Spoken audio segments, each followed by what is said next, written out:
बिस्मिल्लाहिर्रहमानिर्रहीम। अस्सलामुअलैकुम। Welcome to Fatima's kitchen.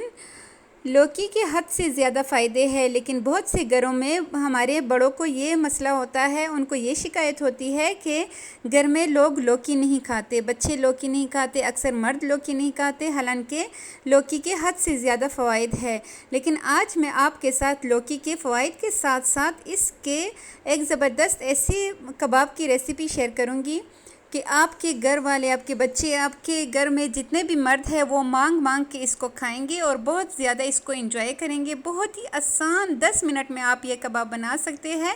लौकी के हद से ज़्यादा फ़ायदे हैं। दिल के अमराज के लिए ये बहुत मुफीद है, वज़न कम करती है, निज़ाम हाज़मा के लिए भी और गुर्दों के लिए भी बहुत ज़्यादा मुफीद है। मैदे की जितनी भी बीमारियां हो, तेज़ाबियत हो, जिस्म की गर्मी हो, उसको भी ख़त्म करती है और दमे के मरीज़ों के लिए भी बहुत ही बेहतरीन है। बालों के लिए तो हद से ज़्यादा फ़ायदेमंद है। जब लौकी के इतने ज़्यादा फ़ायदे हो तो क्यों ना हम सिर्फ 10 मिनट में ही इसके मज़ेदार कबाब बना के इसको एंजॉय कर सकते हैं, इसका मज़ा भी ले सकते हैं और इससे सेहत भी पा सकते हैं। तो आइए जी, चले जल्दी से ये 10 मिनट की रेसिपी बनाना स्टार्ट करते हैं। यहाँ पे मैंने 2 अदद लौकी लिए हैं। कोशिश कीजिएगा कि मीडियम साइज़ की लौकी ले लें, क्योंकि बड़े साइज़ में उसके अंदर जो बीज होते हैं वो बड़े होते हैं। इसको छील लेने के बाद हमने इसको करना है कद्दूकश। कद्दूकश हम इस तरीके से करेंगे कि इसके अंदर अगर सीड्स वगैरह हो, अगर मोटे हो तो हम इसको वो निकाल लेंगे। अगर बहुत बारीक हो, जैसे कि ये फर्स्ट में बिल्कुल बारीक है, तो हम इसका नहीं निकालेंगे।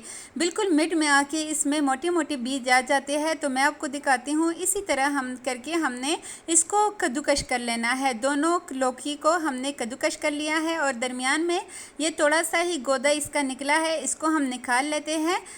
दोनों कद्दूकश करने के बाद अब हम इसको एक बर्तन में शिफ्ट कर लेते हैं और यहाँ पे इसमें मज़ीद इसको डिलीशियस बनाने के लिए हमें चाहिए होगा 1 अदद आलू। आलूओं को भी छील लेने के बाद इसको भी हम कद्दूकश कर लेंगे। कद्दूकश करने के बाद अब हमने करना ये है कि हमने इन दोनों सब्जियों का पानी निकाल लेना है। आप चाहे तो इस पानी में आप दाल को भी पका सकते हैं। चावल पकाने हो आपने तो आप उसमें भी ये पानी डाल सकते हैं, ताकि इसके जितने विटामिन्स वगैरह हो वो हमें मिल सके। इसको दोनों हाथों में उठा के हमने अच्छी तरह इसका पानी निचोड़ लेना है, क्योंकि बाद में ये फिर इससे और भी पानी निकलेगा, तो इसलिए इसका पानी निकालना बहुत ज़्यादा ज़रूरी है। 10 मिनट में बनने वाले ये मज़ेदार कबाब आपको इंशाल्लाह बहुत पसंद आएंगे। आप यकीन करें, किसी को पता भी नहीं चलेगा अगर आप बच्चों को नहीं बताएंगे कि ये कबाब हमने लौकी से बनाया है। मेरे बच्चे इसको इतने ज़्यादा शौक़ से खाते हैं। केचप के साथ आप उनको दें तो सेहत भी बनेगी और बच्चों को मज़ा भी आएगा। और 10 मिनट में ये कबाब बन जाते हैं। लेकिन जल्दी जल्दी आपने मेरे चैनल को सब्सक्राइब करना है। अगर वीडियो को अभी तक लाइक नहीं किया तो लाइक करें। अपने फैमिली मेम्बर्स के साथ भी ये हेल्दी सी रेसिपी लाजमी शेयर कीजिएगा। अब यहाँ पे पानी अच्छे से निकाल लेने के बाद हम इसमें ढेर सारा हरा धनिया शामिल करेंगे और 2 से 3 हरी मिर्ची बारीक काट के शामिल करेंगे। इसके बाद अब हम इसमें बहुत कम मसालों का इस्तेमाल करेंगे। एक मीडियम साइज़ का प्याज जिसको बारीक चॉप करके हम इसमें शामिल करेंगे। प्याज का पानी निकालने की ज़रूरत नहीं है, हम बाकी सब्जियों से ऑलरेडी पानी निकाल चुके हैं। 1 खाने का चम्मच भर के हम इसमें मोटा कुटा हुआ धनिया शामिल करेंगे। बहुत ज़्यादा बारीक मत कीजिएगा। 1 खाने का चम्मच हम इसमें कुटा हुआ अनारदाना शामिल करेंगे। अनारदाने से आप यकीन करें इसमें इतने ज़बरदस्त का फ्लेवर आएगा ना कि आप इसको खाते रह जाएंगे कबाब को। अब मसाले भी शामिल कर लेते हैं। आधा टीस्पून चाट मसाला है और आधा टीस्पून ही पपरिका पाउडर, 1 टीस्पून हम इसमें नमक और 1 टीस्पून ही कुटी हुई लाल मिर्च शामिल करेंगे। और नींबू का रस इसको मज़ीद डिलीशियस बनाएगा। नींबू का रस 1 अदद मैंने लिया है। नींबू उसका रस निकाल के शामिल करेंगे। आधा कप बेसन शामिल करेंगे।